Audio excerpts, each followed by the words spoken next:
All right, welcome back, everyone. Today we are on Augment once again on my channel. Again, don't forget TSG's channel every second week and so on and so forth. Welcome back, everyone. Today we've got a very special guest, the influencer and media manager of Alluvium, Kyle Wilson. All right, this guy has been in and behind the scenes. A lot of those interviews you see when you're going around trying to find all the Alluvium content you can. For the past month or so, probably even more than that, Kyle has been organizing all of that behind the scenes. He has been sorting everyone into their groups, into their time slots and everything. It is, I used to organize a lot of interviews and things with Andrew, directly with Kieran and Aaron and stuff. Kyle has taken that all in the reins. It is a lot easier, a lot faster. It's really great communication too. We definitely have a lot to thank him for. It's a big honor to have him on the channel once again. And again, I'm with my co-host today, TSG. Definitely go and check out TSG's channel. He has some really awesome content, some great interviews. He talks with lots of different people, not even just Alluvium. And again, Augment isn't just about Alluvium. We'll cover quite a range of topics on today. We'll definitely cover off Kyle and his role in Alluvium and how that came to be. We'll cover off the state of the market, the bear market. I'll say that one more time. The bear market, it seems to be here. We'll discuss that a little bit. We're not going to go too deep into technical analysis, but Alluvium, I believe, is quite strong in the bear market, so we'll definitely touch on that a bit. And things like Australia's ETFs and Instagram introducing NFTs. The markets are being very volatile right now, but there's still so much happening in this space. There's a lot to be excited about still, and the markets always come back. I'm not just talking about crypto, I'm talking about stocks as well. They always come back eventually. They're a big part of the world as we know it. If they crashed forever, that would be an interesting world to live in. How are you going today, TSG? Yeah, I'm really, really good, man. I'm really excited for this chat. I had a good chat with Kieran yesterday, and now I get to talk to Kyle. So it's been a good couple of days for sure. Kyle, what's going on your end, man? How's everything looking for you? It's good. It's good. You know, I had, all my eggs into Luna, so we're pretty good. No, I'm kidding. No, all has been well. Just, working hard and yeah, just head down, grinding. And the bear market, bull market, doesn't matter. We're working hard, and that's it. That's the motto: building the bear. Yeah. I'm really excited to see how Illuvium does, and it's going to be interesting because it looks like the launch of Illuvium, all of the things happening, the land sale, all of these things are going to happen during this bear market. So it's going to be interesting to see how, what I think a successful project performs in a bear market. I think it's really going to show everyone what a good product does, even in a bear market. Yeah, absolutely. It's oftentimes, the best projects are born in the bear market.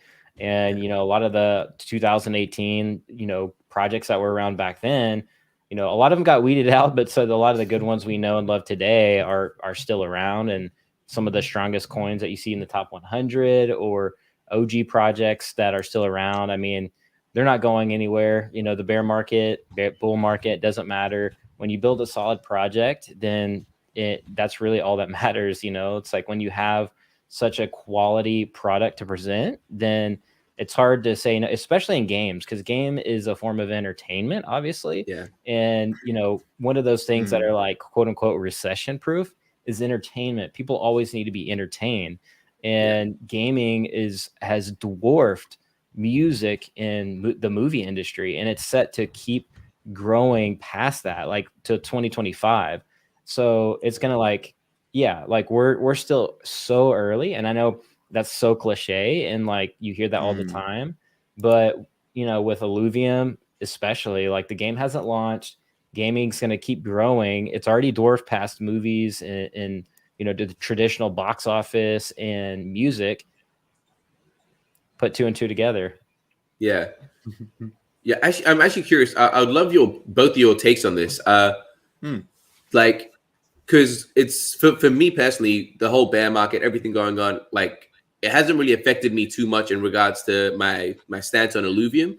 Actually, I legitimately bought near the bottom, not the bottom, but when it was 270 just a couple days ago. And the reason I did that was one, I'm way more bullish on Alluvium than I've ever been.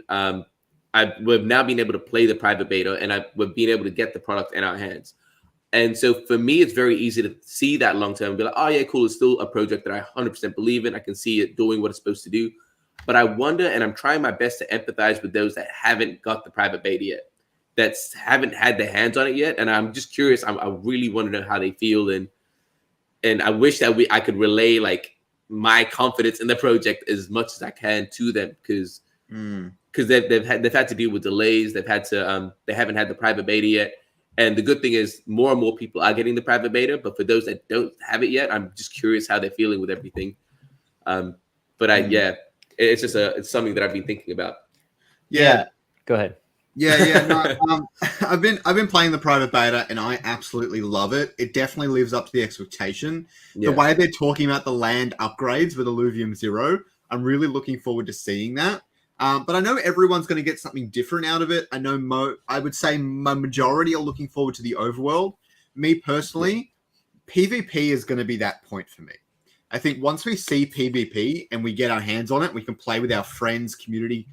There's so many influencers now, which I really love, because then all the community members will get their chance to like play against us if they want to and stuff like that. That'll be really fun. I can't wait to get in there and hang out with the community and play games with them. And I think PvP is going to be a big thing for me.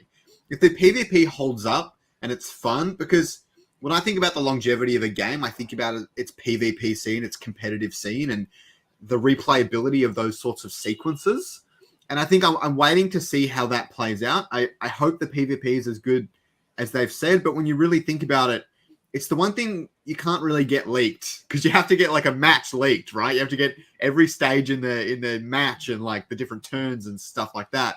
It's the one thing we haven't really seen, and it sounds all good and fun, but we haven't seen it yet. I'm really eager to get my hands on that and get involved with that for sure. What do you think, Kyle? Yeah, absolutely. Like when it comes to esports, I think that's going to be obviously a huge element is the PvP. I think there's going to be interesting ways that they could do that, possibly more types of game modes down the road. So when I look at, esports guys that, reach out to me or that I see on Twitter, like you see some of these ex-pros that were, pros of the largest games we know of, and they're excited about Alluvium and they haven't even played the beta. They're just watching footage.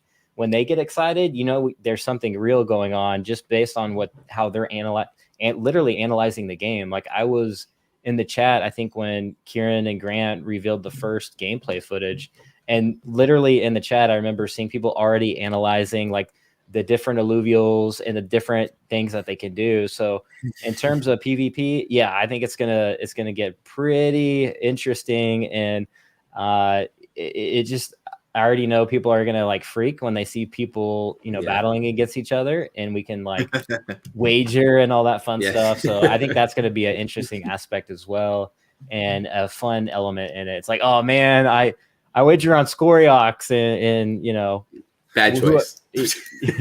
And he lost, or or whatever, or he won. So yeah, it's gonna be very interesting to see the community really get involved in that too. So yeah. Yeah, for sure. Yeah. So we'll jump into our first topic here then.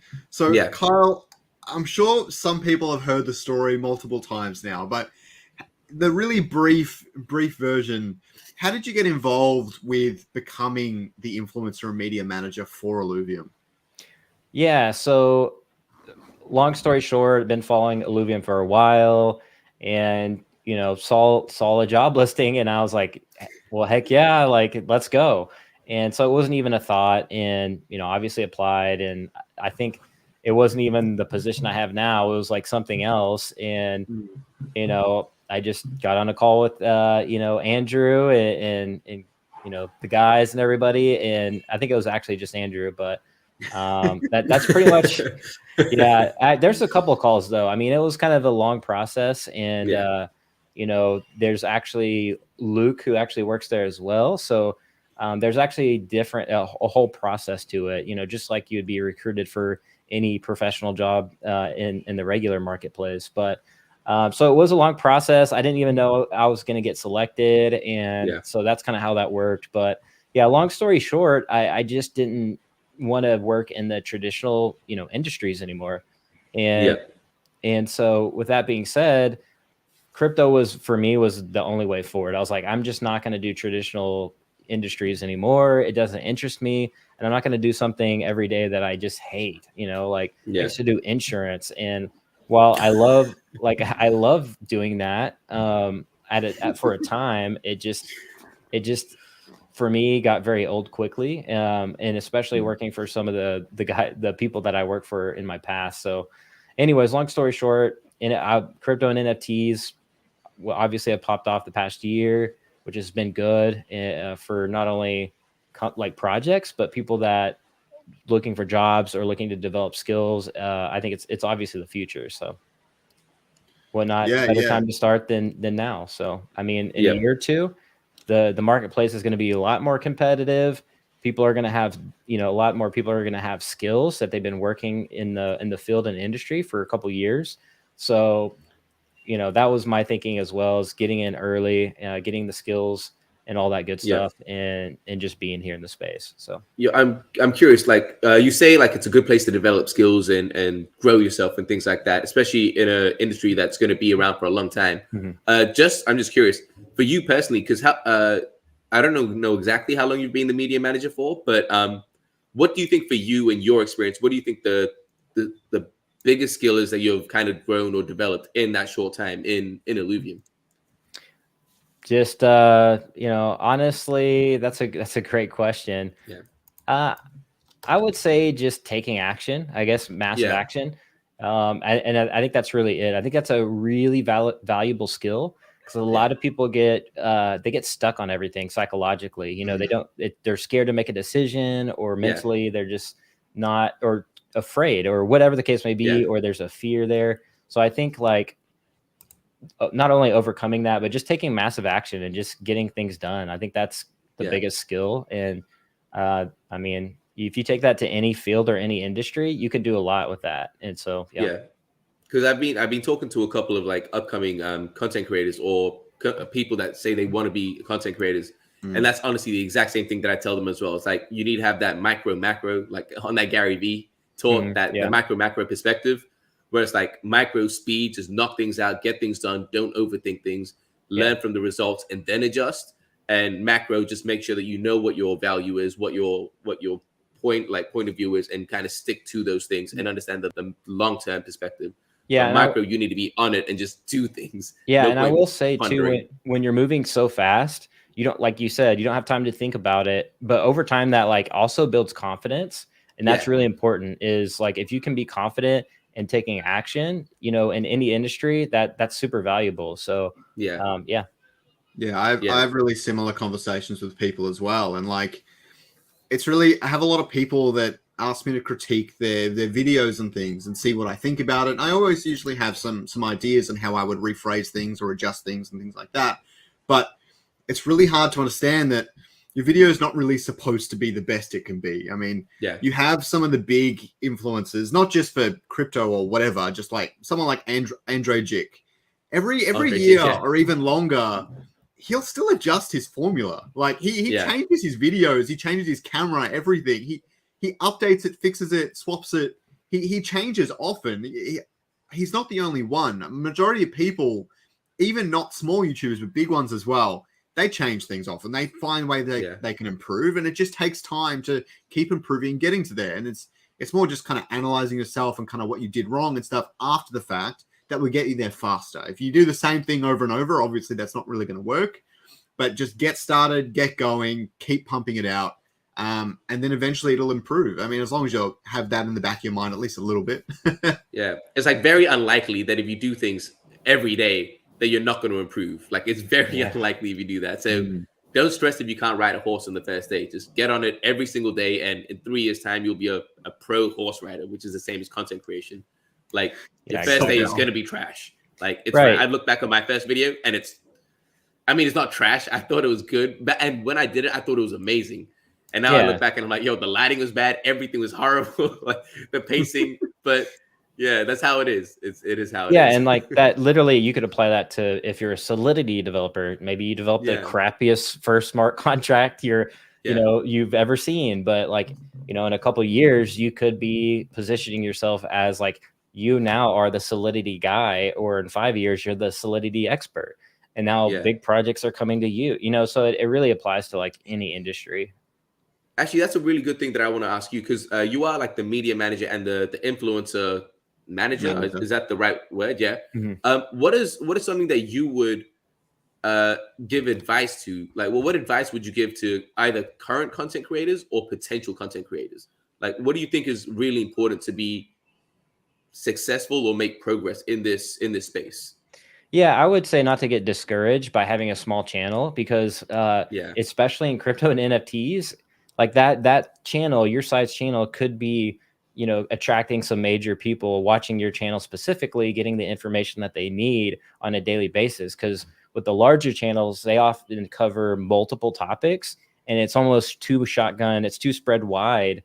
So with smaller channels, that are niche, like it's very, you could attract a big player in the space, and AKA whales. And so you just never want to undervalue your audience. And that's something that if you take that into account, like you can always know that like your channel is valuable. So that hopefully encourages you to keep growing. And that's what I would say is like, don't have that. Like, oh, I see a lot of people first starting out, like, oh, I only have a couple hundred subscribers. Well, it's like, hit those milestones, like set goal, like set a goal to hit 1,000 subscribers.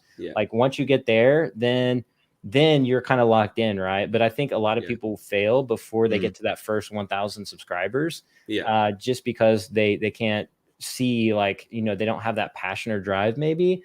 So, and for some, it may not be for everybody. YouTube is literally not for everybody, but you can figure that out in the process, trying to get to that 1,000 subs if you have that goal in mind. But also not undervaluing your channel in the beginning as well, because like I said, you could attract somebody, very big, or they might be connected and reach out to you. So you just never know how your video can reach the world. So 100%. I think those milestones are really important. Yeah, sorry. No, I just wanted to segue from that. That's all. We should talk about the markets at least a little bit today. Okay, it's on everyone's mind. The bear market, is it here? Is it not here? Blah blah blah. But let's put it in a YouTube lens so that we're segueing from that topic, right? Obviously, I started my channel when not only Alluvium was taking off, but much of the market was on an upwards trajectory. And it definitely gave me an advantage or an edge or whatever. I mean, it helped a lot of people, and the two together made the perfect storm and helped me get to where I am. So many new creators might feel some extra pressure because there's not as much activity or search in there. Do you have any advice for those sorts of people, Kyle? Yeah, it just keep your head down, keep building, because that's when you build not only your character, you build your mentality. If you keep consistent in making that content, when a bull market comes, it's going to be that much easier to make content and that much easier to keep going. So what I did back then is, unfortunately, like the 2018 market crashed, I stopped doing YouTube. But then I looked at the same YouTubers that had the same amount of subs that I did back then. Now they have like 1 million subscribers because they were the default, because they didn't give up. And I can like, that's a good case study and a good lesson learned from my personal experience. And if I can help somebody else realize that in the bear market, then I've done my job and I've helped somebody. And for me, that brings fulfillment too, if I can help somebody succeed. And so that's kind of the whole goal. Was my position, my role with Alluvium is to do exactly that, help people succeed and get to that next level. And I hear Andrew say it all the time as well, helping people out with their media business, and building those relationships is important. And I also think, like, in a bear market, for us as content creators, especially like we were saying, the new content creators, if you're saying that you're not getting a lot of views or much attention in the bear market, that's probably the best time to be pumping out content and getting better. Like, that's the best time to test things out, like learn and try different things. And because once the bear market hits, you'll have got that experience, and all right, this didn't work before, I improved it here, and you can start to actually do things in a more refined way. It's kind of like practicing in the gym. And once the bear market hits, that's the playoff, and you're just knocking down those threes, and you got it down. So it's like training time right now. That's the way I look at it. Exactly. And it's numbers too. So it's like, that's, even if you're only getting like 70 views per video or whatever, it's like you can literally still compare that data. It's like, oh, this one got over 100. And it's like, what did I do here that got more views? And then, once a bull market comes around, you're getting way more views. It's like, okay, well, now I got this formula figured out, and now I can, so totally agree with that. I think it's really interesting. The way I like to look at it sometimes is these are fake numbers, so let's keep that in mind. But say if 1,000 views get you $10, right? And I'm not going to lie, some of my videos have actually managed to get me $10 from 1,000 views. If 1,000 views did get you $10, right? And you have 1,000 videos, you can get $10 every hour if every single one of your videos gets one view in that hour. I know that's a weird way to think of it, but it's really, really interesting. But then it gives that broader perspective where you're in the bear market, maybe you're only getting a couple views here and there, but if you're making really searchable topics and even things that might be useful for next bull run, when that bull run kicks off, your content is going to be all over YouTube and people are going to find it, and the views overall are going to pick up. The more videos you have, I'm not saying pump out a lot of crappy videos. No. But the more good content videos you have that are on your channel will exponentially increase that amount of views once things kick up again. And they will. I mean, a lot of people have said that you make money in the, I can't remember what the saying is. Like, you make change in the bull run, but you make like a fortune in the bear market or something like that. And that is really true. A lot of those large YouTubers that have millions of dollars from Bitcoin, they all bought it in the bear market. Not a single one of them bought it in the bull run and made that much money. That's not really how that works. For me, it's more exciting in the downturns because it's like everything's on sale, and that's the most exciting time for me because I've been a part of before a run up before, so I know that from experience, putting even just small liquidity in some really solid projects can make you a lot of money. Yeah, so everyone that's experiencing a lot of issues with the markets right now, just put a little bit of money in every week, every month, whatever. Just stay involved, stay exposed to crypto. That would be my only recommendation. You don't have to put money in. Just stay exposed, stay watching it every now and then. Maybe you tune in once a week or something like that. Just don't leave the space. I wasn't in there for the last bear market. I wish I was. But those that, as Carl said, like with YouTube, it's the same thing with the crypto markets, right? Just stay in tune with it, even if it's a little bit. When it starts to kick off again, you will know before the majority of people. And at the height of our bull run, that was the majority of crypto people that knew about it. Okay, it's not in the mainstream yet, but the majority of crypto people were involved with it. Yeah, I want to just say one thing if we are going to move on. None of this is financial advice for anyone, but just a couple of things to keep in mind investing, because I've just been hearing like crazy stories about people getting like margin called, having to become forced sellers, things like that. And like I really hope, and again, not financial advice, just some like information that I have learned in my time.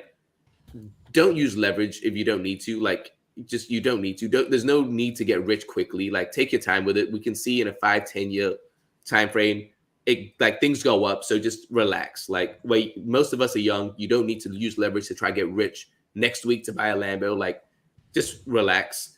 The second thing, like, have an emergency fund if you can, like 1 to 2 months. Just that way, if everything is in assets and like a bear market really hits and you need like your capital, you don't become a forced seller. So you don't need to take out those assets at a loss. So don't use leverage, have an emergency fund. And the third thing, like Scoriox said, constantly invest if you can, but not enough that it's going to affect your lifestyle. So for example, say your lifestyle is $2,000 to maintain your rent and surviving, and you make $2,500, only invest that $500. Don't do anything that's going to affect your lifestyle. Because again, if you're forced to sell, you're going to sell at a loss.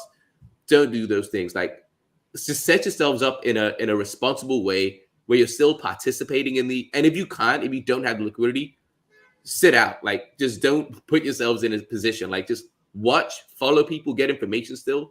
But yeah, I think those are the three things that I've learned. And it's I've realized a lot of people are panicking. But it's kind of made me feel, yeah, cool. I took those steps and I'm chilling. I'm like you say, I think if you follow those 3 steps, it gives you a chance to actually be excited when there's a bear market. If you don't follow those steps, that's when the panic kicks in.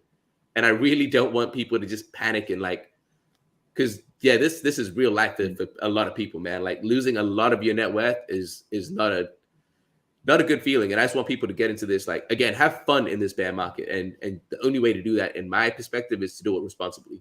I don't know if you guys, and none of this I was going to say, I don't know if you guys advice. agree, but it's hard to disagree with that. Yeah, definitely. Yeah, take care of yourself first. That's always most important. Pretty much the only crypto I have is staked in Illuvium, to be honest. I'm like a little bit staked in Fancy. And yeah, as you guys should already know, none of this is financial advice. Yeah. But yeah, you don't need a lot. As Kyle said before, you don't actually need a lot of money in the game to make big gains during the bear market, right? So, for example, I think Bitcoin, before it started the bull run, what was it, like 2-3K? It was not a lot, not worth a lot. I think Ethereum was like $200, right? And Ethereum went up to 4K. If you bought one Ethereum when it was $200, then your $200 would be 4K. In my personal situation, I would have been able to buy, in that case, I would have been able to buy maybe 3 Ethereum every month. So I would have had, after, let's say, 2-year bear market or something, that's like 30 Ethereum or something. At the top of the bull run, not quite a millionaire, but you get what I'm saying. It would have taken a little bit every week. And at the end of, and when you hit the start of the peaks of the bull run, you've made a lot of money, believe me. Yeah. Just be involved. Yeah, I like to take, like, when there's a bull run while you were investing into the bear market, and then all of a sudden you have a lot more liquidity, you take a slice of that pie. And what I like to do, not financial advice, obviously, just like you two said, but you take a slice of that pie, look for other things to put it into. Or some people like to do a little bit of cash just to hedge themselves. And I like to look for other projects that are solid, and that's what I do. I just look for other blue chip, NFT or crypto, and I just go from there. Like, imagine like what Scoriox was saying, investing all that time into Ethereum, and then it ran up to 4K. And then imagine taking some of that liquidity and putting it into IOV, and then now you're staking it, and now you're earning revved it. Like, it just compounds. And it's just like, if people can get that and understand like how the game works, like it's hard to fail. So. Yeah, and that's actually, I'll go for it. I was going to say that's a good segue, but go for it. Or buy Alluvium Land, When you think about the stock market, people think a good return is 10% annually, or whatever it is. 10% a good. Like, if you're going to wait 2 years to get 5 billion%, then I think that's worth it. 100%. And that's why I say, like, 5 to 10 years, man. Just like, everyone needs to not worry. I think because a lot of people that are in the space are quite young, and I think that perspective on time is kind of warped because everything is now. But like, if you're 25, 5 years, you're 30 years old, man. Like, that's so young. Like, I'm 29, and I feel like a child. Like, people would kill to retire early. Yeah. Like, it's nuts. But yeah, it's just so much time. So, but actually, Kyle, I wanted to use what you said as a segue about reinvesting in NFTs and stuff to touch onto the NFT thing. Because that's exactly what I did. Because I think most people that do watch, if they don't know or already, like, I had quite a few ETH lizards, and I took some of the profit of that and reinvested that into what I consider a blue chip, was VFriends. For the same reason, it's like, all right, cool. I'm heavy on Alluvium. I'm heavy on ETH lizards. Let me use some of that profit to diversify. And again, I think what you're saying is the right thing. And how I wanted to segue that was, there's been news recently about Instagram. Instagram is now looking to introduce NFTs onto their platform. I just want your take on that, and what do you think that's going to do for, like, I don't want to use the word normies, but for the sake of this conversation, what do you think that's going to do for the normies, and how do you think that's going to get them involved in the NFT space? Do you think they're going to care? Do you think it's going to, like, just what are your thoughts on that? Yeah, so let me preface with this a little bit. I actually talked about this a little bit on Crypto Stash's channel, but cool. Yeah. So, but let me preface with this a little bit. Facebook, aka Meta, they actually have deep integration with Shopify, who's also signaled for NFT support. Okay. You get where I'm going with this? Yeah. When it comes to independent businesses, aka creators, aka artists, and you see Instagram talking about, how they value creators, aka, business people who have their own, if you're an artist, you have to make money somehow. And I could see that being like how they could build this out. Because with Instagram, artists live there. Like there's a lot of artists that I follow that I look at, and there's a lot of collectors. Like if you look at the Instagram app, people go live on there all the time, selling stuff live, like right off of Instagram. Oh, crazy. Yeah, and it's like a huge actual niche. Like there's tennis shoes, literally a whole entire Instagram channel is dedicated to just selling comics. Now, if you can imagine NFT collectibles, which they have said exactly that verbiage, collectibles, and they're like, I see more and more companies, instead of saying NFTs, they'll say collectibles. Yeah. But you also combine that with art. So what I see how that's going to affect, society is I think that's the future, like literally. So when you empower people to create art or collectibles, whatever it may be, they can associate utility with that. So Instagram, like I said, is so visual, and it's a perfect fit, in my opinion, with NFTs. Like the thing with Twitter right now, it's the macro, and it's like it's done very well right now. But the one thing it's lacking is the visual appeal. There's not really this visual timeline. And with Instagram, they already have Shopify, probably already building a marketplace. They already have a deep integration with Shopify. They already have their own e-commerce, support as well. Like they could. So what I'm saying is they could easily build blockchain support for an NFT marketplace at the end of the day. Yeah. Especially with Shopify on their like covering them, as well. So not only do I see all that like as a good long term, like the short term, probably there's going to be some hiccups. Probably there's going to be beta vibes going on. Like, like what are they doing here? Like, yeah. So I think they could really capitalize on microtransactions as well. It's like, like I'm just scrolling through here. Did you see that like cool little Funko, like collectible NFT? Like that's cool. I might buy one. No big deal. Yeah. Some people are going to, like kids growing up with this activated on Instagram, probably will just sit around all day browsing Instagram, collecting NFTs, selling them, flipping them, creating a living. Yeah. They could live anywhere. So this could be game changing for people in all countries. Like, so that's long term thinking. Like that's not short term. So don't go and throw your money into in the next 3 months. Meta stock or something crazy, it might be a good idea, but I'm buying Meta stock. I'm not gonna lie. I actually have some hot takes on it all. I think I see it a little bit differently. The digital space is very much about representing yourself, and I think NFTs have captured that for crypto. But they took it a little bit in a different direction than I think it was intended. NFTs were supposed to personalize yourself. You have this ape because you think it looks cool and you think it it looks kind of grungy. That's the sort of person I am and that sort of thing. Maybe that was some of its original intention, but nowadays it's, I have this ape, I'm rich, get around it. It's a giant flex. But I've been hearing this a lot lately, all over the radio and articles and all sorts of things, that Instagram is the next Tinder. Now, apparently it's supposed to be practically a dating app now. I don't really use Instagram, so I don't know how truthful that's. Yeah, I don't really use Instagram either. I'm not gonna lie. Apparently it's a little bit like that, but it's really interesting. Like, if I was like single and some chick is like in my DMs and she has like this base E, right, in her account, and I can see that, does that change the way I react to the dating app? 100%. Yeah, I think 100%. So.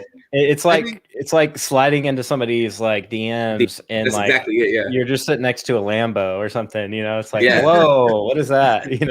Yeah. And I think the cool thing is like, because I think it is like normal human nature to do those things. And I think it's cool because like you say, if you're next to a Lambo, that could be posed. That could be like fake.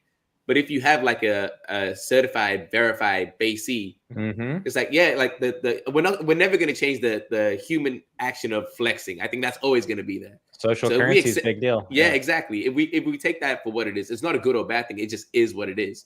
Right. Like the fact that you can verify it, like variably flex I think is a much better alternative to what we have now. So it's like, if you're really looking for the guy with the Lambo, cool. Now you see the guy with the Bay C. You get what you want, like, and you're not getting catfish for it. So Exactly. It's like, at least like he's got, it actually owns this, versus like standing next to a Lambo like that's rented or you saw in the street, or the street, like in a parking lot, and you just take a picture with it. Yeah, exactly. Like, the more and more we can add these sorts of things to our personal our digital signature, I don't know if it's necessarily a good thing. It gives me such a Black Mirror vibes, where they have all these episodes where you're rating everyone you see on the street, and everyone with low ratings is like getting like the worst accommodation, the worst healthcare, and all that sort of stuff. Like, it's seriously a bit dystopian. You know what? Before you digital signature so much that you might create this even bigger divide than we already have on some of these things. It's an interesting topic to look at. Yeah, I actually saw some Web 2 companies actually try to implement that like social credit thing. And it was more like, it was like, so this was way back before, like, it was like politically, like, kind of like, I don't know. It was actually a Web 2 company. And what they would do is they would just, all you do is log in with your social media, and they would track your, engagements and see kind of like how valuable that was. And like you said, like the accommodations, companies might accommodate you better. So the whole idea was like, if you go to check in a hotel, if you were like, literally they could tell who you were or how good like your socials were. And you might get a better room because you're more likely to take an Instagram picture and share it with your audience. And so that was kind of the idea and thinking. So I still think that's probably going to happen just based on, human nature. And for a business to like, hey, this guy has 1 million followers, let's probably hook him up with something good here, because he might share our business, and let's accommodate him well. So I think that's still going to happen whether people like it or not. I think there's ways to probably do it that's not intrusive, but I still think there's just so much data that's already been collected. I just don't see that like going away anytime soon. Like, as much as we're still in the decentralized, like, we love NFTs and crypto for being decentralized, we're still using centralized like internet, centralized like social media. So I don't see us ever getting away from centralized like, platforms altogether, Yeah. I think there's I think on that, I think there's always going to be like, it's not a yes or no situation. I think it's a both. I think we're going to need a bit of centralization, and we're going to need that decentralization. I think it's finding that balance is where I think we're going to win, because right now it's heavily skewed towards centralization. And I think that's where a lot of the frustration comes from for a lot of people. And now we're kind of moving that scale to the other side. And more often than not, we try to overcorrect. And I think that's why a lot of people are like, yo, we want complete decentralization. But I don't think, like, it's like, again, relax, take a breath. Like, we need to be in the middle. Like, there's a good and bad for both things. And we need to be in that middle and kind of just slowly shift it as we need. I always like to use an example is like, really in society, we don't do anything almost that's like fully decentralized, like at all. Like, when you go to like the store, you have to have something that's central to pay for something at, so everything like is, you go to a central place and you pay with something central, and like maybe they accept crypto, but you still have to go somewhere. Like, somebody has to do a job at a central location. And there's like, with insurance, there's centralized companies. It's the reason why is because like those companies like have existed for a long time, and they have built their success off of being centralized. So, if there's some kind, a company in the future that could do hybrid model and make it a success, like, all power to that. But and I think maybe there's going to be innovations there, like with NFT insurance or something like that. And I think maybe we'll see some, improvements in that industry. But it's just hard to like do away with centralization altogether. I think, I think that's a tough, tall order for society. Yeah. And I think, for like, because people want convenience, right? Again, not everyone wants to have like their seed phrase and things. And I know that's what we should be doing. But again, people want convenience. And like, what are we expect our grandma and grandpa to know their seed phrase? Like the older generation, they want convenience. So like you say, Well, it's not even just convenience. I mean, banks Banks serve a role, right? I mean, if you lose your Yeah. money, banks have a way of recovering that or compensating you. Yeah. Okay, Through and insurance, right? Yeah. through insurance and things like Plug that. in But your own business. that's a useful service. That's a very useful service, and I'd like to Yeah. see crypto insurance and stuff in the future. Obviously, you can never actually get that crypto back, so it'd have to work a little bit differently. But it's a really interesting. I think we do need those centralized services, but Yeah. we also need decentralized services, Yeah. and everyone having their own choice is a part of the thing, right? That's all that really matters: the freedom of choice. I think that's what it is. I think it's we're gunning for the choice. Yeah. Yeah. So we'll just really quickly touch on Australia is introducing 2 new Bitcoin ETFs this week or last it week. has. Yeah. And And they one introduced Ethereum them. ETF. Yes, the Ethereum ETF I don't think has launched yet. Okay, I might be, yeah. I'm not sure, but the Bitcoin ETF, I actually looked a little bit into it. It looks like it's actually just on the Australian Stock Exchange, but it links to like an American Stock Exchange Bitcoin ETF and stuff like that. Yep. But do you think this is signaling more regulation and move forwards in the crypto space, at least in Australia? Well, yeah. I'll say definitely in Australia. I feel like Australia's already presented itself as like one of the, no, I won't say leading, but it's very progressive in the crypto space. So I think it's a massive thing. It's a bit unfortunate that it launched just as the bear market was hitting and everything was crashing. I think, again, people like us who are more aware of the space, we're not going to go to an ETF. We're just going to go directly to it. I think it's, again, the average person that doesn't know how to get a C phrase or they're not interested in that, but they want to get exposed to it. They'd be looking at ETFs and seeing this volatility for those people, I think is a little bit scary. But in the grand scheme of things, I think it's a really good thing to happen. And I'm really curious to see, because it seems like America is lagging behind. And I don't know why that is, because America is generally pretty progressive with like free market capitalism, all of these things. So it kind of trips me out. And obviously, we know America is one of the biggest capital markets in the world. So if they, I don't know how much of a dent an Australian Bitcoin ETF is going to have. But I think once America does that, that's going to be a big signal right there. What are your thoughts on that, Kyle? Yeah, I think that hopefully with this ETFs happening, I think there's actually been a lot of good news in the space in the last week, like the Australian ETFs. I think Shanghai even legalized, and then you had South Korea, like literally, I think it was the president, or I think equivalent to a president in South Korea, signal full support for crypto. He's very bullish on crypto. And he said by 2024, he wants to have like the industrialized crypto nation or something like that. So in terms of that happening, the US is going to definitely like try to speed up the innovation side because they don't want to get left behind. And that's going to encourage the older regulators to hopefully step up and do their jobs.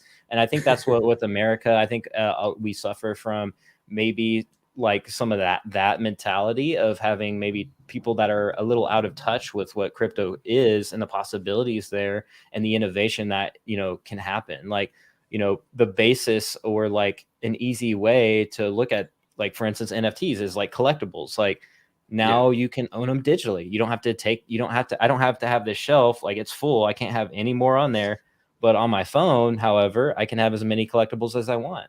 So that also reduces energy costs. It reduces pollution. And despite modern belief that, all blockchains are bad and destroying trees. So I think when politicians like actually do their job, I think that'll be a bullish time, and hopefully America will do that soon and realize that. I think they are. I think they're just trying to figure out ways to regulate it in an efficient way. And that does take time, unfortunately. And America has been slow in recent times in terms of, legalizing things, or I guess putting a stamp of approval on it, if you will. Yeah. I just wanted to quickly touch on what TSG said about us buying Bitcoin instead of using a Bitcoin ETF. Stocks have a different set of advantages to them. The biggest one I can think of is something like my superannuation. Now, for those of you that don't live in Australia, a superannuation is like the America's 401k or whatever that is, the retirement fund thing. I would love to try and set up like a self-managed fund of some kind where my super that the employers pay and stuff like that actually just goes into a Bitcoin ETF. I can't actually allocate that to crypto. The government probably won't let me or whatever, but they'll let me allocate it to stocks. That's the point. Maybe I can allocate it to the Bitcoin ETF, which is kind of like a nice little workaround. No, 100%. Yeah, that's Man, the future honestly, right there. Look into that. That's actually a really, really interesting thing. Yeah. Well, I think that even more so on that, I see retirement funds, as you say, whatever it's called in each country, 401k, super annual. What was it? A superannuation. Superannuation. So, yeah, I think that they will have that more automated, like with retirement funds in America, like they do the investing for you. You just comes out of your paycheck, and then they have some kind of fund manager, or nowadays it's algorithmically decided based on logic or whatever, and your risk tolerance. Exactly, and they might put a sliver of your funds in a quote unquote risky or aggressive, aggressive, that's the way. Yeah, exactly, and that could be literally crypto. And so people won't have any idea that that's where some of their money is going to in the future. That's just going to be the standard, whether people like it or not. You're going to indirectly invest into crypto via 401k, Roth IRA, superannualization. I've said that wrong, but I'm going with it. But now, I think that's what the like a lot of the crypto people like when they talk about, when we capture this amount of capital, when we capture this amount of the market share. I think that's exactly what they mean. It's like the people that don't even know they're going to be investing in it. Once those people and that capital starts to come in, that's when it's like, that's when we really take off. That's when this crypto thing really, really starts to pop up, because we are still so early, man. It's so unbelievable to say that. But man, we are still so early in that. And actually, that's actually I'm going to use that as a segue. Because we're so early on that, I also think we're so early on the majority of people understanding what land is in the metaverse. Okay, I do have one land question that has come to us on the chat. That's a really good one. We should probably start off with that.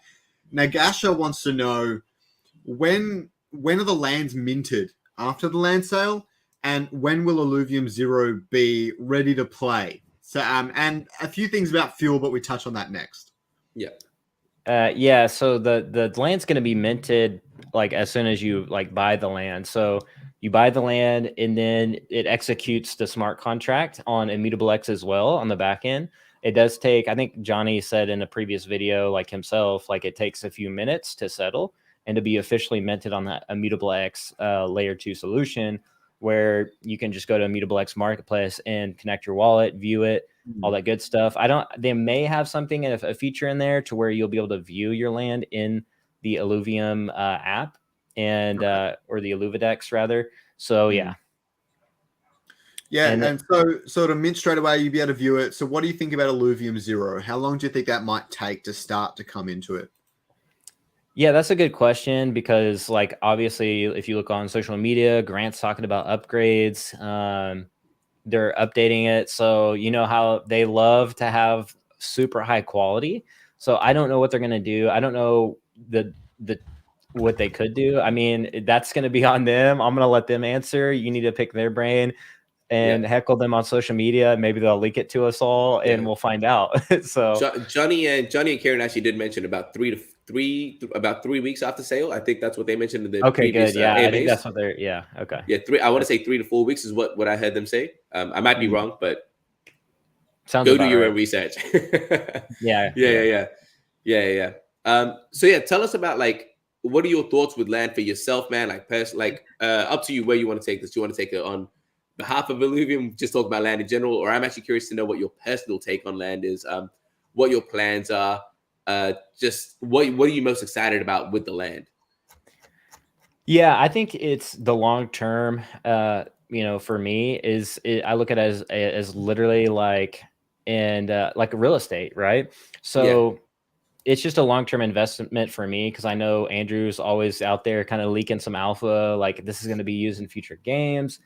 This is just Gen 1 version of what land utility looks like. So there's going to be more iterations of that utility, and they're going to keep stacking that on. So long term, that's good, right? That's just something I can buy, and literally I can put it the land game in my pocket and take it with me wherever I go, whether I'm traveling or whatever. So it's like, even if I'm not playing the main Illuvium game and I'm on the go, like, hello, I can be, getting that sweet fuel and making money that way. So yeah, for me, so it's kind of like a no-brainer. The blueprints for NFTs, I think that's exciting as well. So, that's another faucet of potential there. So I don't know. I look at it as a long-term investment. I'm super pumped. There's so many dynamics that like most people aren't mentioning, as like the super cities. What does that look like? Where's Kieran going to build his land? Where's Grant? When are they going to open up rating where we can just rate each other? There's just so many dynamics that like are in the not so distant future, just based on how fast they moved with this game. So like I say long term, but like realistically, this could be more shorter term than we think. So that's just exciting. That's speculation, obviously, but Yeah, that's fair. And if you're willing to share, if you're not, that's completely fine. Do you know what kind of how many you're trying to get? What kind of tiers you're looking at? Where's your mind at with that? If you're willing to share. Yeah. So I'm not a whale by any means. So, but I'm probably just gonna liar. So I think I'm just gonna pick up it depends, how the Dutch auction goes in this kind of market, and hopefully it goes well. But I'll be looking just tier 1, tier 2, just getting one, maybe two if I'm lucky. Right. And I really want to, keep growing that ILV bag as well. Yeah. So, but yeah, I do see with that being said, I think that they're gonna keep adding that utility to land. So that's exciting for me. Yeah. Do you have like a price, an entry price that you're looking at? Have you kind of predetermined, all right, these are the prices I'm willing to pay because it is a Dutch auction? And sorry, feel free to jump in as well, because these questions are for you as well. No, it's all good. You keep going, guys. No, I'll let Scoriox answer that one. The chat's on fire right now. Apparently, Kieran is giving Alluvium beta to everyone that's a ranger in the Discord. Nice. So everyone that's a ranger, that's nice. Heck that's content right there. Let's go. So I've been phased out a little bit. So you want to know what lands I'm purchasing? And what kind of entry prices you're looking at? Yeah, that you've kind of determined for yourself. Honestly, my plan isn't so strict. I would love to be able to get a T3 if it comes within my price range. Although, if you guys knew my price range, very unlikely. So T2 is the minimum goal I'm setting myself. But really, what my goal is whatever drops the lowest amount of percent is what I'm going to have my eyes set on, because I personally believe from all the numbers and stats and things I've looked at, is that in terms of distribution, they've done a very good job. They plan that very meticulously. For example, T2 gets 10% more resources than T1, and T3 is 33% more, or whatever it is. I ran the numbers and all those percentages, and based on their starting prices, it's linear. If you paid at 50% for all of them, you're going to get your ROI in basically the same amount of days on all of them. So to shorten the ROI, the price has to come down further. That's currently what's running through my brain. I could be wrong, not financial advice, obviously, but that's where my head's at. So the lower something goes, the more I'm going to think about it, right? It's really that simple. So that being said, if T1 goes lower than T2 is selling at, I'll probably get a bunch of T1s instead. Maybe I'll resell 2 or 3 of them and buy a T2 later. I don't know. But that's kind of, I'm thinking really logically and strategically about it in that way. I know not many people think about it that way. But given that we can get people to work on the lands for us and stuff, honestly, I think I could run 3 T1s on my own. But given that we can do all that, I think there's not really any risk to just going as hard as you can on a variety of different things, really. Yeah. It's just that simple. Yeah. Because I was considering, I've got specific entry points for each tier that I'm looking at. But it's roughly around the 50% starting price. But it's interesting because like I said, the interview I just had with Kieran, excuse me, he was saying that he's looking at about a 65 to 75% starting price. He reckons that's when people can start buying in, which is much higher than what I was anticipating. And definitely, Scoriox, I know you were anticipating 30, 40% starting price. So it's definitely almost double that. So I'm curious how accurate that's going to be, because I think the FOMO is going to kick in, especially now with the alpha about us being able to lend the land. That is insane utility in itself, like just that separate thing. Like you say, like someone like me, I'm sure like all of us, we're super busy. If we buy 3-4 lands, one, would we be able to manage it by ourselves? And two, would we want to put in that much time considering everything else we're doing? But the fact that we're able to get that and then kind of just put it out to people and let them do it. And the way they're talking about like organizing it is you guys agree on a predetermined split, whether it be 70-30%, give or take. And it's just as easy as that. So the fact that we can do that, I think, is really, really crazy. And I think that's going to incentivize a lot more people to buy at a much higher price.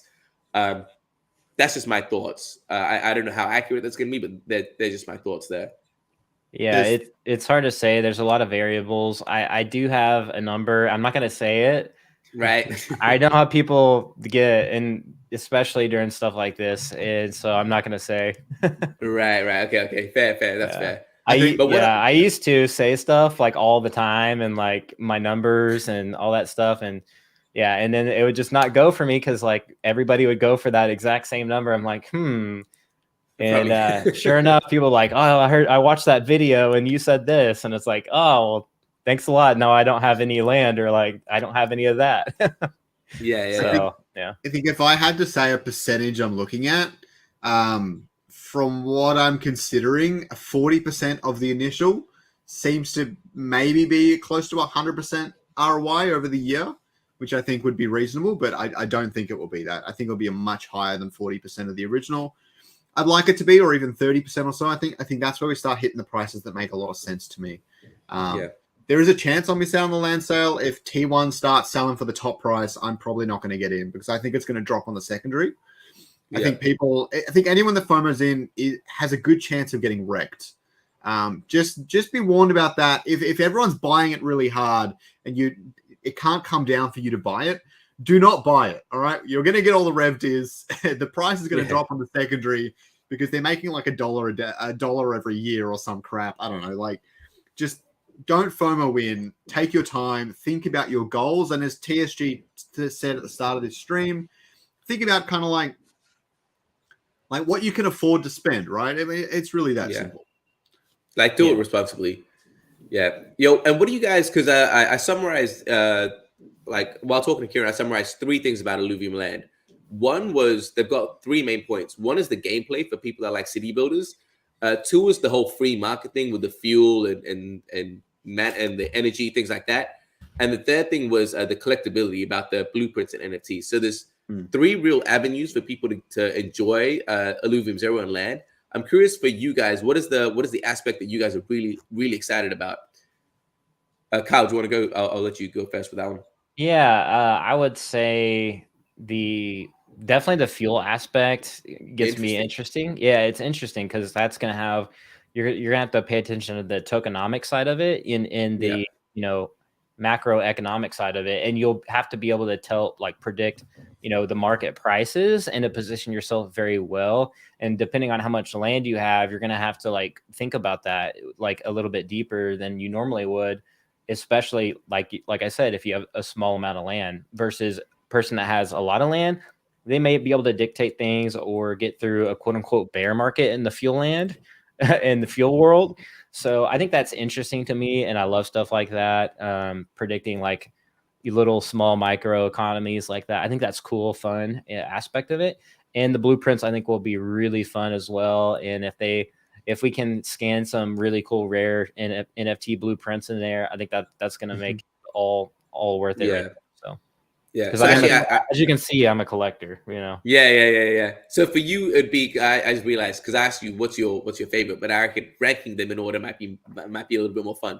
So for you, it's the free market aspect with the fuel, and then it's the collectibility, and then it's the gameplay. Is that correct? It's hard because collectibility and fuel. It just depends how great the blueprint side of it is, and if it's like gamified like that, then I can see that being really fun. But I think fuel will probably be the main focus of the game anyways. So I think that's probably going to be the most fun. Yeah, well, I think in Kieran's interview, there's a lot of interviews I'm behind on now. I've just realized. But anyways, with Kieran's interview with Vulcan, I didn't realize you had to pay to scan for the blueprint, to get the blueprint. Okay? Yeah. That is With a game energy. changer. With energy. Yeah. That is a game changer.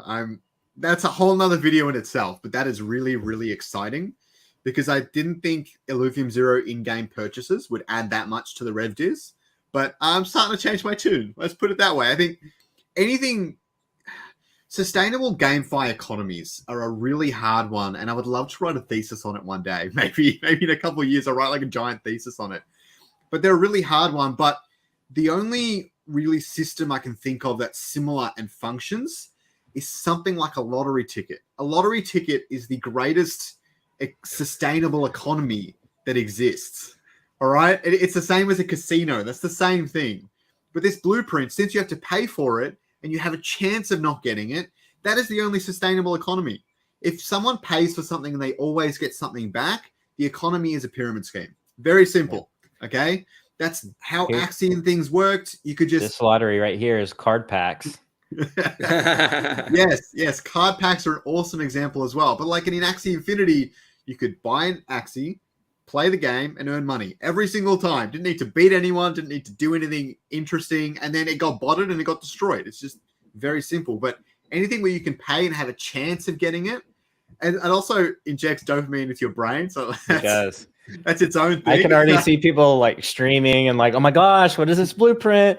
And then like getting something awesome, or maybe getting something like something dumb. And it's like, oh man, like I spent my last energy on that like ridiculous blueprint.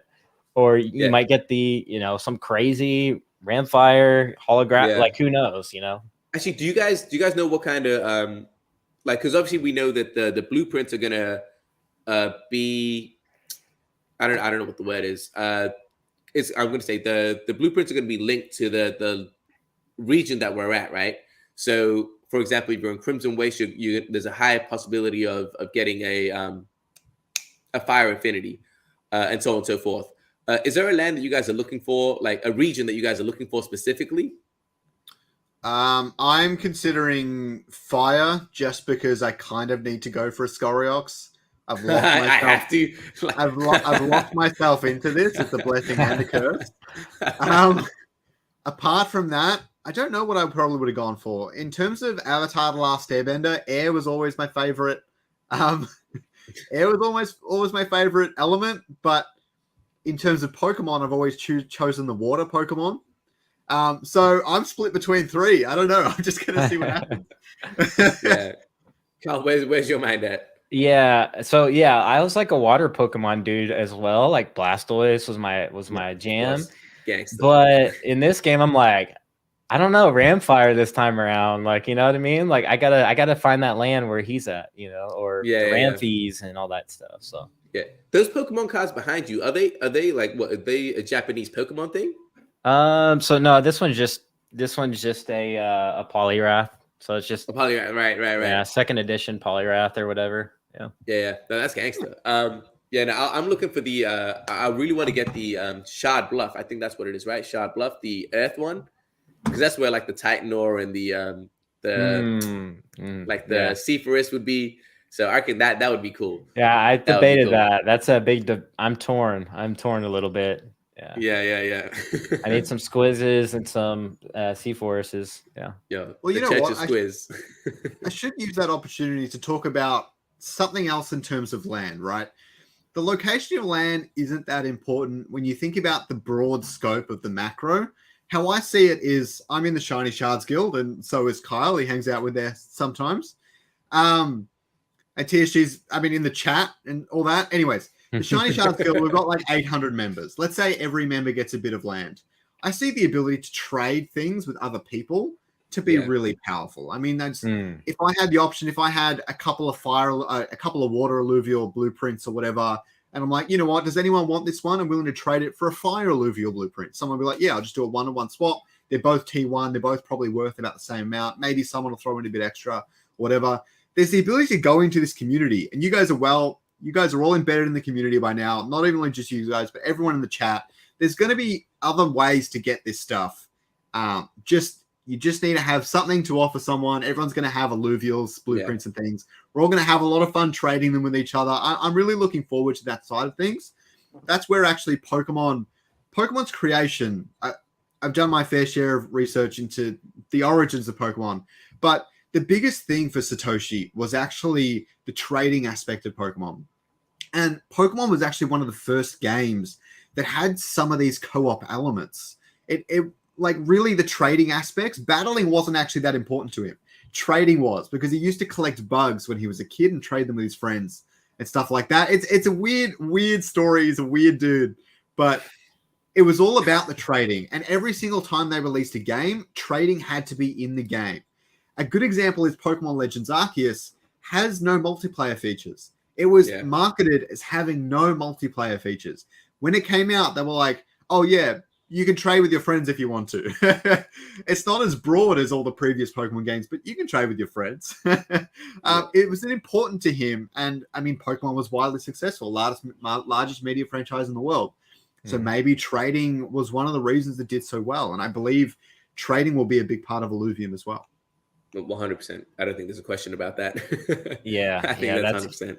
It's going to be big, especially, you know, as the game progresses, there's another, you know, set being released. It's like, well, I need that one. And it's like, well, okay, well, I have a couple of these, like, you want to trade? And it's deal, you know, and that's going to be massive, I think, too. Yeah, 100%. Yo, Kyle, is there, before we move on to the AMA section, if anyone does have questions, is there anything else that you want to kind of leave us about with Land? Anything that we kind of missed or you think is really important? Oh, by the way, I did think of something. Land sale, June 2nd, guys. We didn't actually say the date. June 2nd, mark it on your calendar. But anything else you want to leave us with? I think in terms of the renting is just like what that looks like and how scalable that could be, you know, especially if you have a lot of liquidity. I think people may have not heard about it. We talked about it a little bit, but I think that's going to be important. Obviously the future utility, that one isn't talked about like a ton. And, you know, so I think that's going to be important in terms of thinking about if you want to get land or not. But no, like, I think we pretty much hit like every aspect of land pretty well.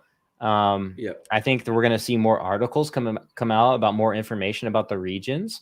We saw one article released just recently, and I think there's another one coming out here pretty soon. So, I think that's going to be exciting to look forward to in the coming weeks. So who knows? There could be some alpha in there. I don't know. We'll see. Awesome. I like the idea of like a Jurassic Park eventually, where you're like managing like all your alluvials and you're feeding them and stuff like that. That'd be pretty cool. That would be awesome. Yeah. That article is dropped, and in my head I had the old guy from Jurassic Park going, "Welcome to Jurassic Park." And I don't know why. Like that guy is just like always stuck in my head. And that's dope. That's dope. Very cool. And actually, sorry, Scoriox, I just wanted to ask one last thing, one tiny thing. I don't know how educated you are on this, Kyle, but permissionless. Alluvium is going to be a permissionless. What is permissionless? Do you know? Yeah. Because I'm completely oblivious to that. So please educate me and anyone that is also like me.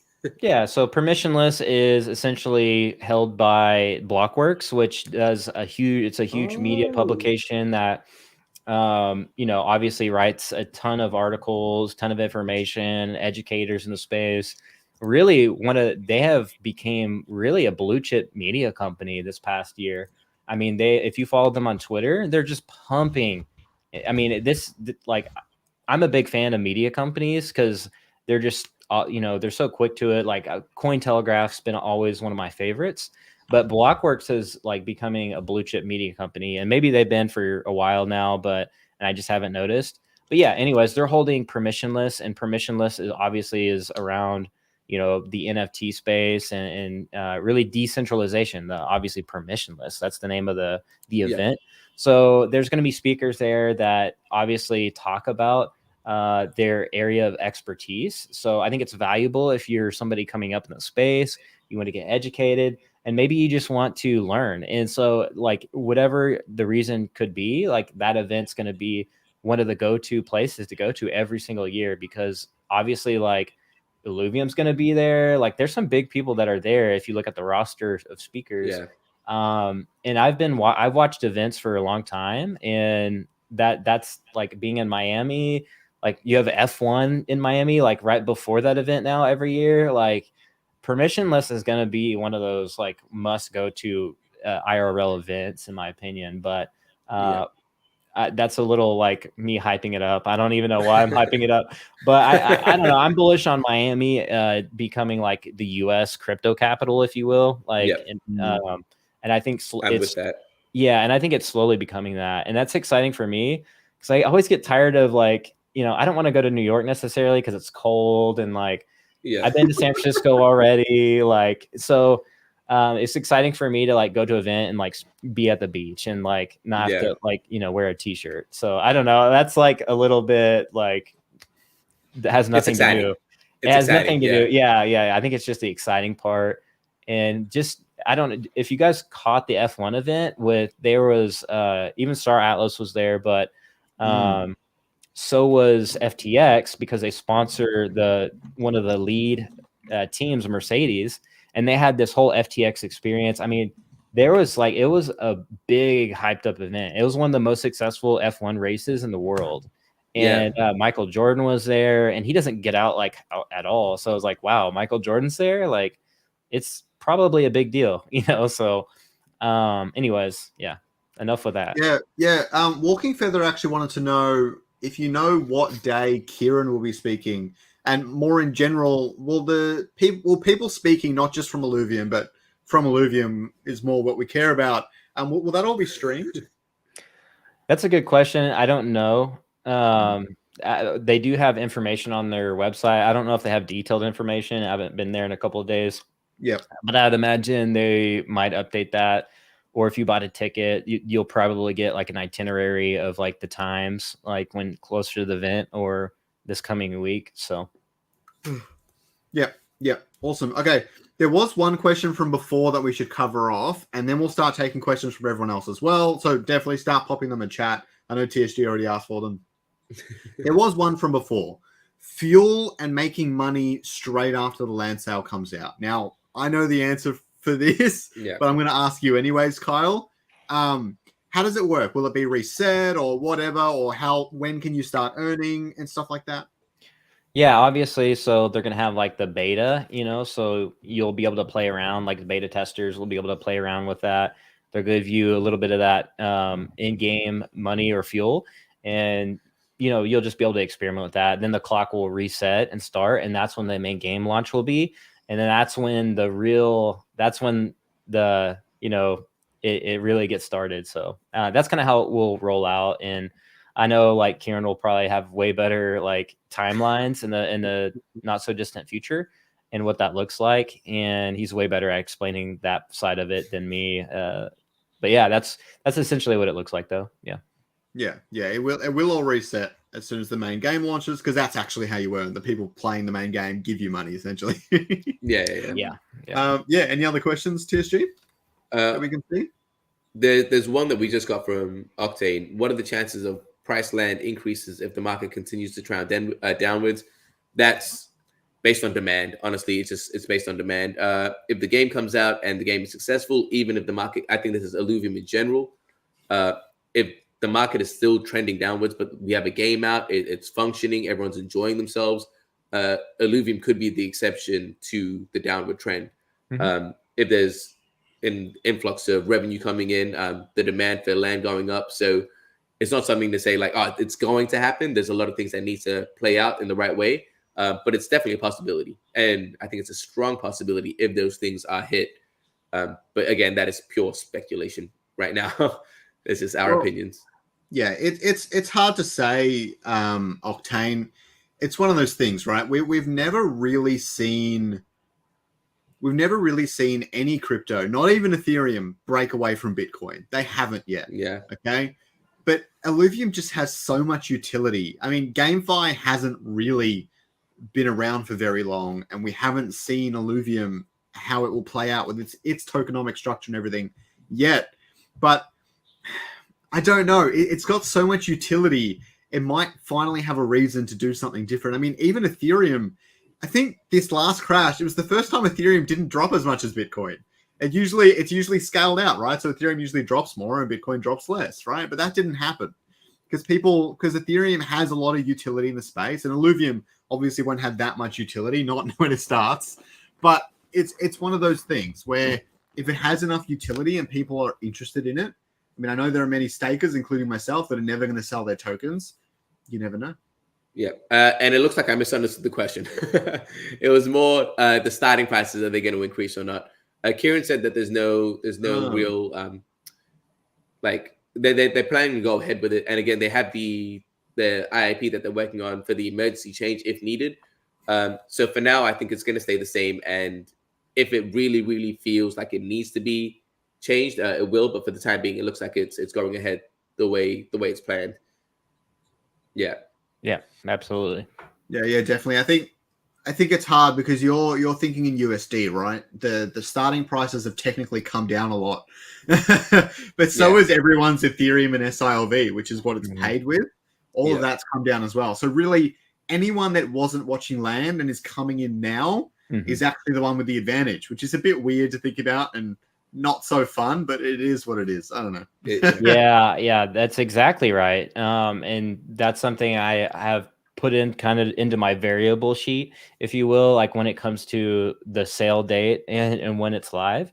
That's a really great point that not a lot of people probably realized, and to definitely point out, because you'll have new people literally learning about Land through these videos, like what we're doing now, and the other future videos like that are going to come out within the next few weeks. And the like 2 Ethereum or 3 Ethereum now may not be like that expensive as it was before, like in the bull market. So in terms of that, that's like a win for them. Maybe not a win for, like you said, the people like here, unless you did your moves, unless you rotated out back to like USDT and then you rotated it back out into, whatever. So, but most people probably didn't do that, but yeah.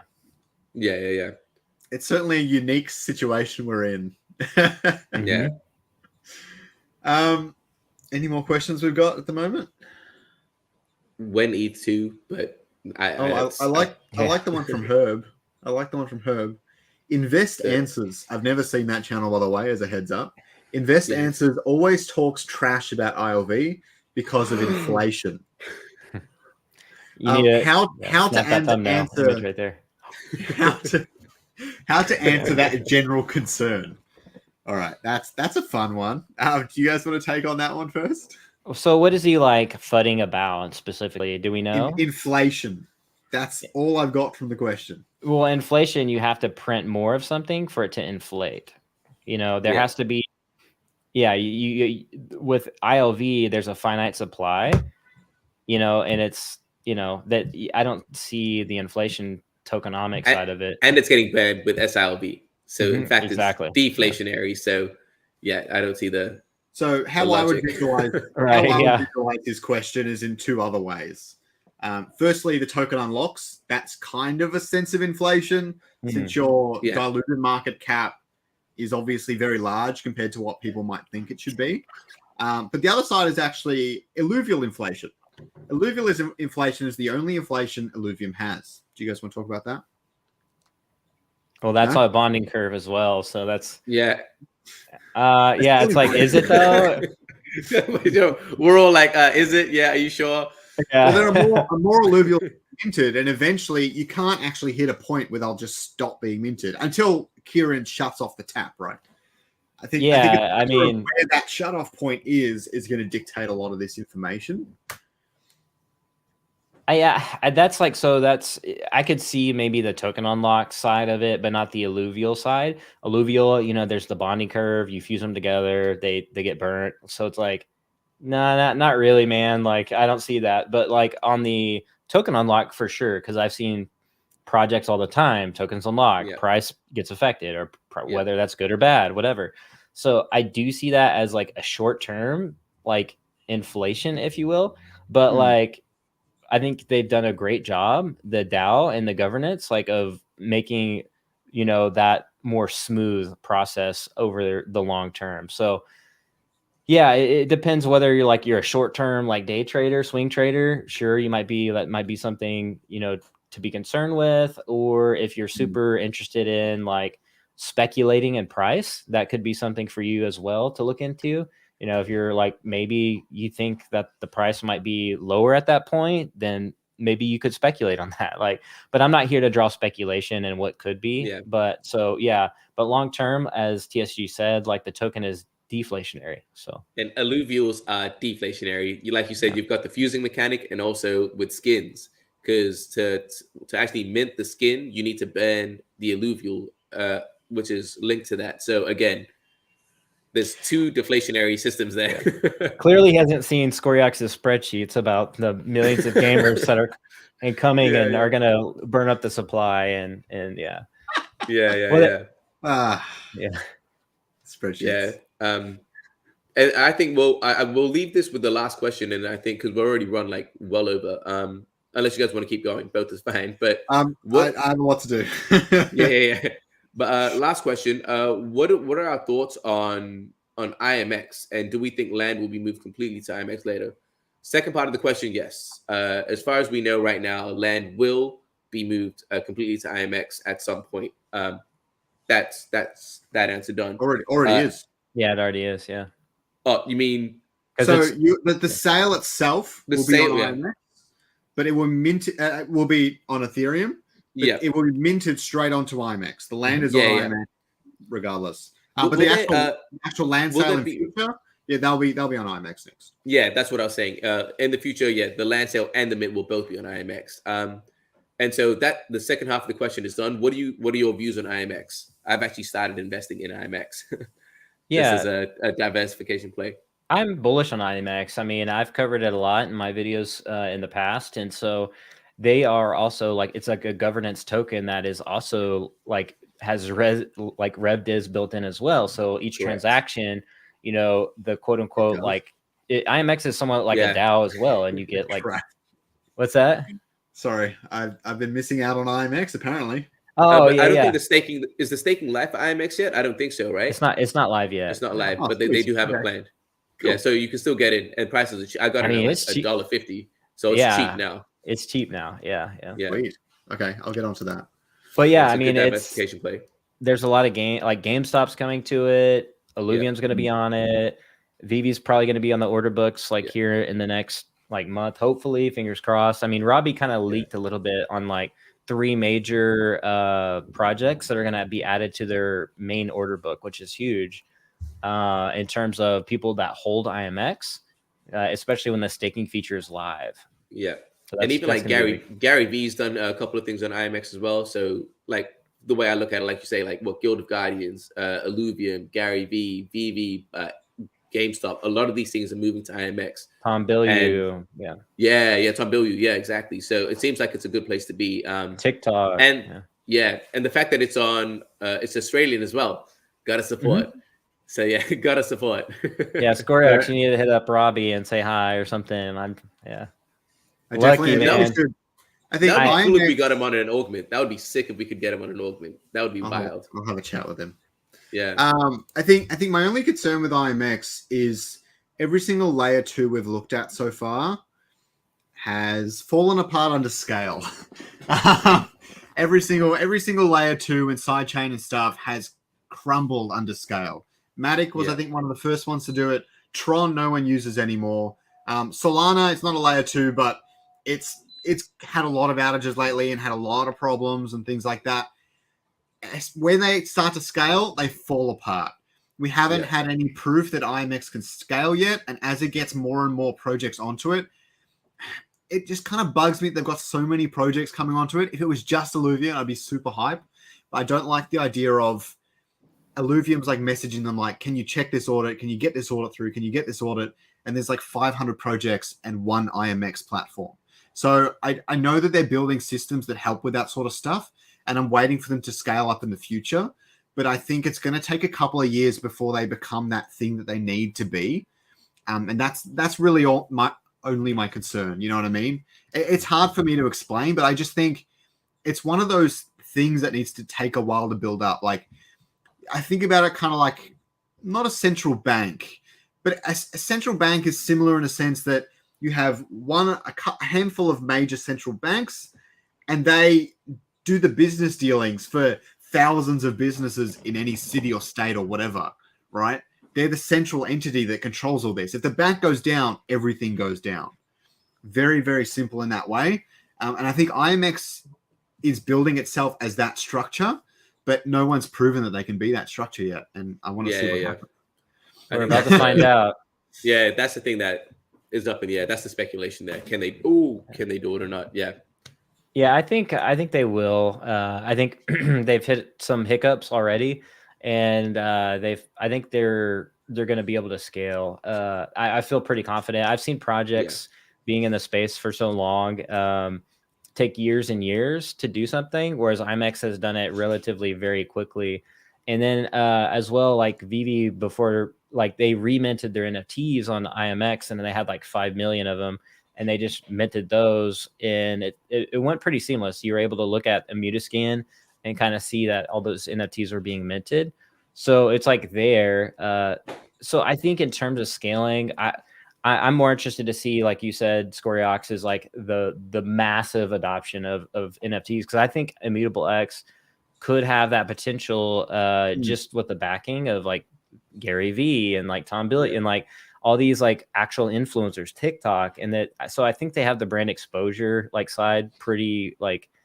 I think La Liga actually as well. So I'm keen or interested in what the massive adoption side looks like. Crypto space, I think they'll scale fine in inside of crypto, but I'm more interested to see like if games go mainstream, how will they handle that? Like all these games going, being on Immutable X, like all the games on GameStop and all the future games. So that's what I'm interested in. Yeah, definitely. All right, well, we should probably start wrapping it up there. It's been an awesome chat. Thank you so much for jumping on with us today, Kyle. Thanks as always, TSG, for helping me out. Coming on, and so that you guys know, TSG actually does a lot of the heavy lifting. So it's been a big help, that's for sure. But no, thanks both of you guys for jumping on today. It's been some awesome discussion. We got to cover so many different topics today. So it's been really awesome. Thanks again, awesome guys. Chat. Yeah. Cheers. Thanks for having me on, and we'll have to do it again sometime. 100%, man. 100%. And also thanks everyone in the chat for keeping it going, giving us lots of questions, hanging out. It's been an absolute pleasure. Yeah, it's been a really good one. Appreciate you all. See ya. I'm just ending the stream.